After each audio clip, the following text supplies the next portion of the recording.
Olá, eu sou a Samara e eu vou começar falando sobre o nosso trabalho.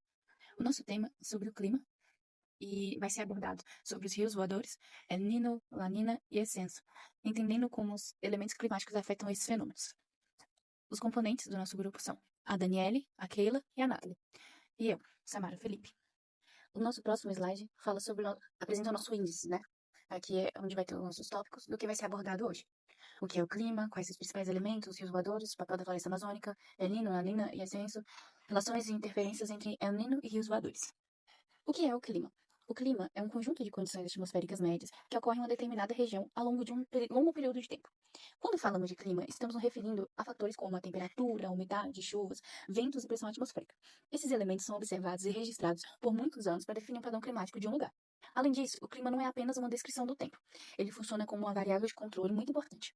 Isso porque ele influencia diretamente os padrões globais de estrutura e funcionamento dos ecossistemas. Por exemplo, é o clima que determina quais tipos de vegetação e animais podem existir em determinada região, como florestas tropicais, desertos ou tundras.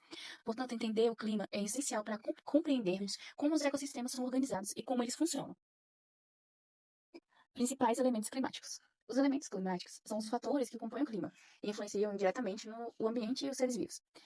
Os principais fatores são eu vou começar falando pela temperatura, que é o grau de aquecimento do ar. Ela influencia o metabolismo dos seres vivos, define quais tipos de vegetação podem se desenvolver em determinada área e também interfere na taxa de evaporação da água. Outro elemento fundamental é a radiação solar, que é a energia que vem do Sol. Ela aquece a superfície da Terra e é essencial para processos como a fotossíntese, que é a base da produção de energia dos ecossistemas. A precipitação é toda forma de água que cai da atmosfera, como a chuva, neve e granizo. Ela tem um papel importante na umidade do solo e na disponibilidade de água para os ecossistemas. O vento é o movimento do ar na atmosfera. Ele ajuda a distribuir o calor e a umidade pelo planeta, influenciando na formação das chuvas e até na polinização das plantas, o que é essencial para sua produção. Por fim, nós temos a umidade, que é a quantidade de vapor de água presente no ar. A umidade, ela interfere na sensação térmica, ou seja, em como sentimos o calor ou o frio, e também na formação de nuvens e na ocorrência de chuvas. Todos esses elementos, eles interagem entre si e ajudam a compor o clima de cada região do planeta. Bom, agora sobre as correntes atmosféricas oceânicas, fatores climáticos e que afetam os dois fenômenos. Correntes atmosféricas e correntes oceânicas são dois fenômenos fundamentais para o equilíbrio do clima na Terra. Ambos ajudam a distribuir calor e umidade entre as regiões do planeta, mas funcionam de formas diferentes. As correntes atmosféricas são grandes movimentos de ar que circulam pela atmosfera. Elas são causadas principalmente pela diferença de temperatura entre o Equador, que é mais quente, e os polos, que são mais frios. Esses movimentos transportam calor e umidade, influenciando diretamente a formação de ventos, chuvas e até fenômenos regionais, como os chamados rios voadores, que são fluxos de vapor de água transportados pelos ventos e contribuem para as chuvas da Amazônia e entre outras regiões do Brasil. Já as correntes oceânicas são grandes massas de ar que deslocam pelos oceanos. Elas são impulsionadas por fatores como os ventos, a rotação da Terra e também pela diferença de temperatura e salinidade da água. Essas correntes têm um papel muito importante na regulação do clima global, pois elas transportam calor de uma região para outra, ajudando a equilibrar as temperaturas em diferentes partes do planeta. Portanto, tanto as correntes atmosféricas quanto as oceânicas são essenciais para manter o funcionamento dos ecossistemas e para o clima como um todo. Bom, aqui nesse slide nós temos duas imagens sobre as correntes atmosféricas e as oceânicas. A primeira imagem, à esquerda, ela mostra o movimento do ar na Terra. É a corrente atmosférica, né? No Equador, o ar quente sobe gerando chuvas. Ele desce nas zonas tropicais, formando ventos alísios que sopram em direção ao Equador.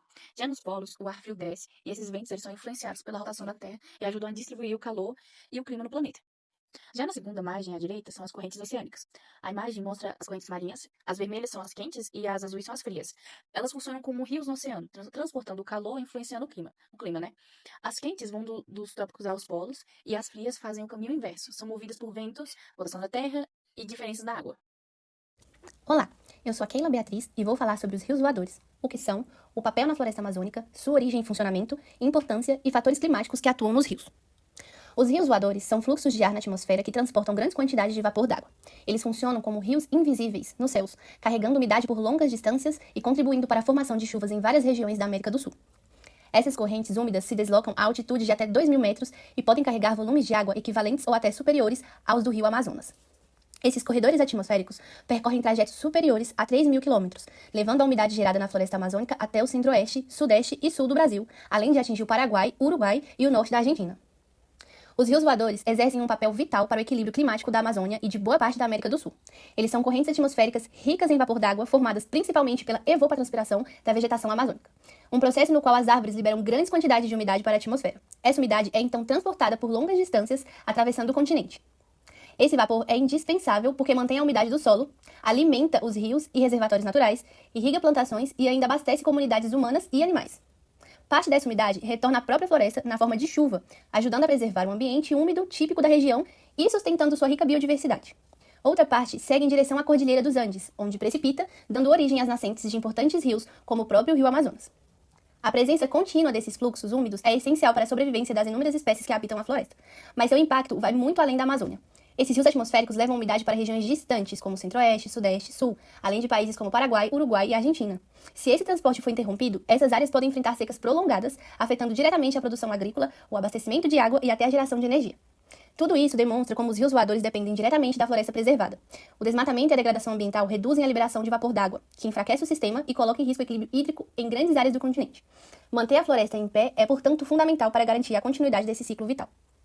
De acordo com os dados do Instituto Nacional de Pesquisas da Amazônia, INPA, uma única árvore com copa de 10 metros de diâmetro pode liberar mais de 300 litros de água por dia na forma de vapor.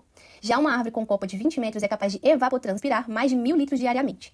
Isso mostra a importância de cada árvore no funcionamento desse sistema climático.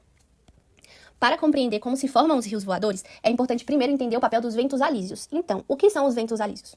Os ventos alísios fazem parte da circulação global da atmosfera e ocorre quando o ar se desloca de regiões de alta pressão atmosférica, como os trópicos, em direção às áreas de baixa pressão próximas ao Equador. Esse movimento constante de massas de ar quente e úmido é conhecido como zona de confluência dos alísios. Ao penetrarem no continente sul-americano, os ventos alísios trazem grande quantidade de umidade do Oceano Atlântico. Parte dessa umidade precipita sobre a floresta amazônica, mas uma fração significativa retorna à atmosfera por meio da evapotranspiração, que é o processo no qual a vegetação libera vapor d'água de volta ao ar.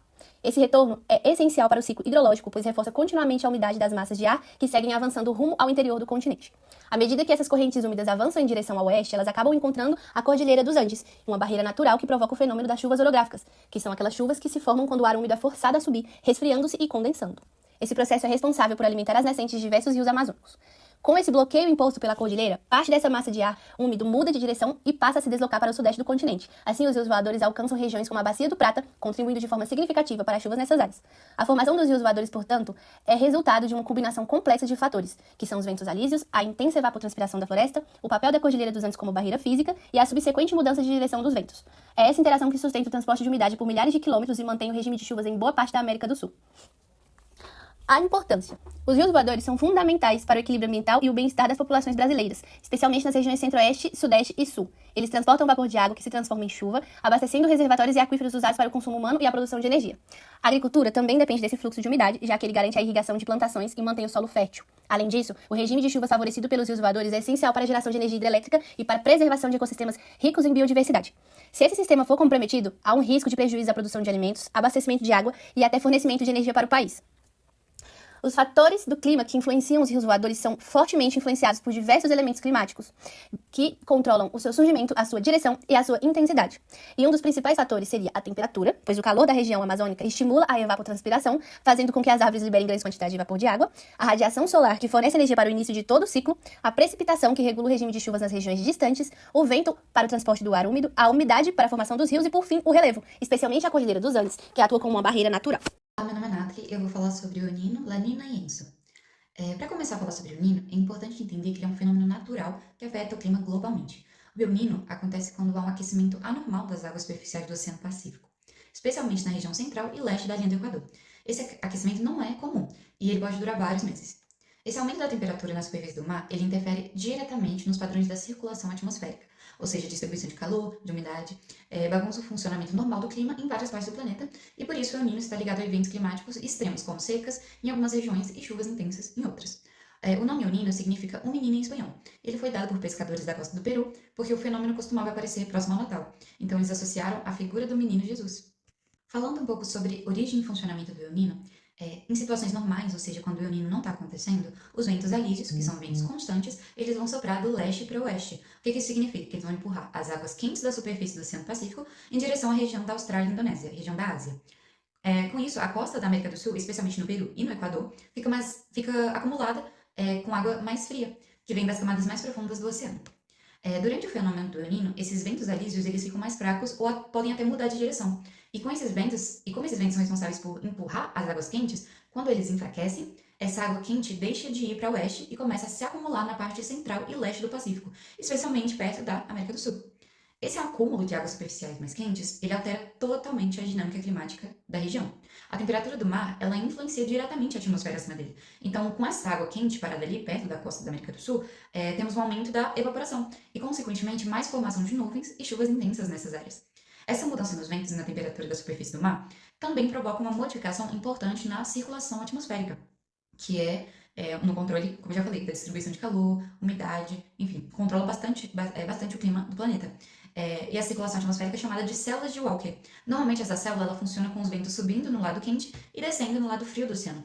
Com o El Niño, essa circulação ela fica desorganizada ou até invertida, o que afeta o clima não só nas áreas próximas ao Pacífico, mas no mundo inteiro.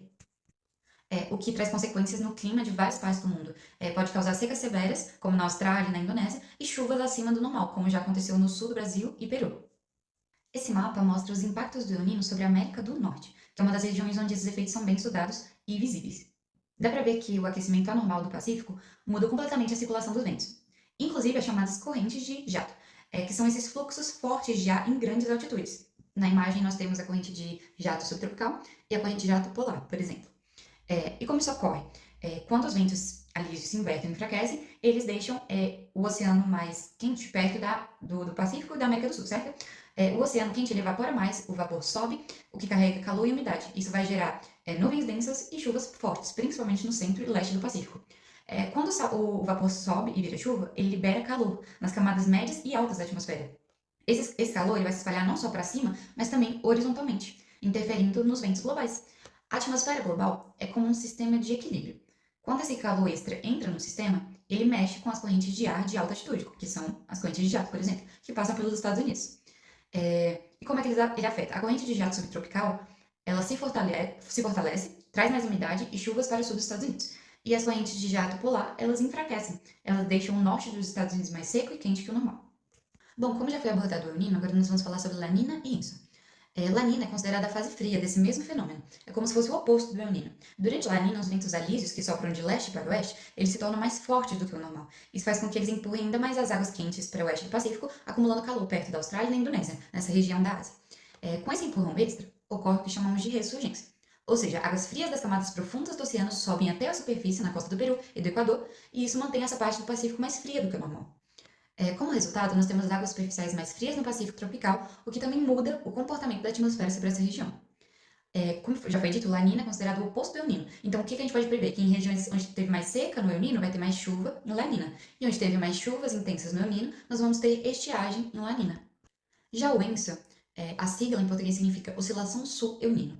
Esse nome representa todo o ciclo que inclui as três fases, El Niño, La Nina e fase neutra. O que seria essa fase neutra?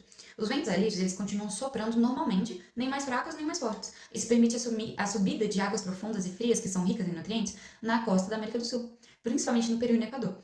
Essa ressurgência mantém o equilíbrio térmico do oceano, além de alimentar muitos ecossistemas, porque essa água que sobe da ressurgência ela é muito rica em nutrientes. E essa imagem, novamente um mapa dos Estados Unidos, é para mostrar como o El Niño e La Nina são realmente inversos, como eles agem de forma inversa em cada região aqui nesse mapa dos Estados Unidos. Podemos observar que onde, por exemplo, está frio em La Nina, está quente no El Niño. Olá, meu nome é Daniela e eu vou falar como o El Niño atua sobre os elementos climáticos. Por elementos climáticos, nós temos temperatura, radiação solar, precipitação, vento e umidade. Bom, como falado anteriormente, o El Niño ele acontece quando as águas do Oceano Pacífico, principalmente na região do Equador, ficam mais quentes do que o normal. E durante o El Niño, nós podemos observar que a temperatura do ar costuma aumentar em muitas regiões. Em relação à radiação solar, esse excesso de calor ele acaba ficando preso na atmosfera, o que intensifica ainda mais o aquecimento provocado pelo El Niño. A precipitação, nós temos chuvas. Essas chuvas elas ficam desorganizadas e podemos observar que em alguns lugares, alguns locais, algumas regiões, elas enfrentam enchentes, enquanto outros locais passam por longos períodos de seca. Em relação a ventos, nós temos os ventos alísios, que normalmente sopram de leste a oeste, e eles também ajudam a mover essa massa de ar. E eles podem ou enfraquecer ou mudar o seu padrão original. E por último, nós temos a umidade. Com a umidade, nós podemos observar que os seus níveis eles podem aumentar em várias áreas do planeta. Todos esses elementos são importantes porque nos ajudam a entender a junção de acontecimentos e também ver quais são os reflexos disso diretamente no clima. Agora falaremos sobre as relações e interferências entre El Niño e rios voadores, ou seja, como o El Niño atrapalha os rios voadores. Nós já relembramos o que é o El Niño, agora vamos relembrar o que são os rios voadores. Bom, sobre os rios voadores, nós podemos dizer que eles são uma espécie de sistema de irrigação natural e eles são importantes para manter a agricultura, reservatórios de água e até o abastecimento de grandes cidades. Sabendo disso, conseguimos entender as ações do El Niño, que elas podem mudar a forma como o ar circula sobre a América do Sul. Essa ação, ela interfere diretamente no comportamento dos rios voadores. Ou seja, aquela umidade que ela saía da Amazônia e ia em direção a outras regiões para fazer seu abastecimento, ela não acontece como deveria, né? Acaba não conseguindo se deslocar. E com isso, a gente consegue observar uma redução nas chuvas dessa localidade, um aumento nas temperaturas da Amazônia e também a queda da evapotranspiração. A evapotranspiração, ela é um processo em que as árvores liberam vapor de água para a atmosfera. E essa mudança acaba tendo uma consequência de um ciclo negativo, né? Então, com menos vapor liberado pela floresta, os rios voadores eles enfraquecem ainda mais. E isso prejudica a formação de chuva que vai ser transportada para outras regiões. E, além disso, nós também podemos mencionar casos históricos que conseguem mostrar esse impacto. Nos anos de 1997 e 1998 e 2015 e 2016, nós conseguimos ver o efeito claro do El Niño sobre os rios voadores, onde, nessas ocasiões, o Brasil ele enfrentava secas severas em algumas regiões ou chuvas intensas em outras, né? E, por conta disso, nós conseguimos ver um impacto direto na agricultura, na produção de energia com as hidrelétricas, o abastecimento de água nas cidades e também o aumento de incêndios florestais. Agora, falando sobre a influência que temos entre rios voadores e El Niño no clima brasileiro, nós conseguimos correlacionar esses efeitos. Em relação aos rios voadores, nós podemos mencionar 3 regiões: Centro-Oeste, Sudeste e Sul. Os efeitos dos rios voadores no Centro-Oeste ajudam a manter a umidade do solo, e isso é muito bom para as lavouras, já que ajuda na irrigação natural e também garante uma boa produtividade. No Sudeste, os rios voadores alimentam os reservatórios de água hidrelétricas, e eles também colaboram para manter a vegetação e melhorar a qualidade do ar, principalmente nas regiões como São Paulo. Já no sul, eles contribuem para a formação de frentes frias e isso ajuda a manter o regime de chuvas mais equilibrado. Já o El Niño, ele traz efeitos mais extremos. Então, em relação ao norte e o nordeste, o sul do Brasil e o centro-oeste e o sudeste, nós podemos observar que no norte e nordeste, geralmente tem um calor mais intenso e longos períodos de chuva, e isso impacta diretamente na agricultura. Esse efeito do El Niño, ele também pode propiciar, né, ele facilita a ocorrência de queimadas e a redução do volume dos rios. Em relação ao sul do Brasil, o El Niño ele favorece as chuvas fortes e frequentes. E em 2023 e 2024 nós temos um bom exemplo, que seria o Rio Grande do Sul, onde tivemos chuvas intensas que acabaram se tornando desastrosas, provocando enchentes e deslizamentos. E essa atividade, combinada com os efeitos das mudanças climáticas, torna a situação ainda pior.